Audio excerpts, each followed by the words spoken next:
Goedemorgen. Ik heb voor u een gratis knuffel. Dat mag. Wielst heel Nederland hem druk maakt hoe de nieuwe zorgpremie betocht door kabinet Rutte 2, dealen occupiers van een maand knuffels uit. Occupy Ljouwert, part 2, zo'n je ze kennen.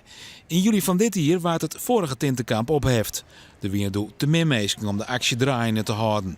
Het had de activisten net zin nou op de tinten op te slaan.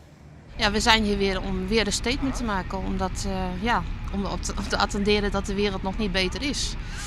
En we hebben deze plek gekozen omdat mensen ons hier heel goed kunnen zien. En we de mensen goed kunnen aanspreken. Daarom zijn we hier. Want er is nog heel veel mis. Onder de egen van het Grutkapitaal brengen de occupiers haar boodschap. Hoe lang ze het volhouden zullen onder Sofia Lene, weet ze zelfs ook niet. Het hing er ook af van de reacties van het publiek. Zoals deze vrouwen die maar de occupiers op de foto willen. Wat ziet het voor Occupy bestaan? Dat weet ik net.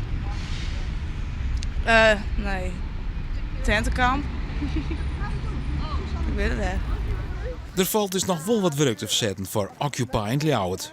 Hartstikke fijn. Hey, een fijne Dankjewel dag, hè. Doei. Ga ik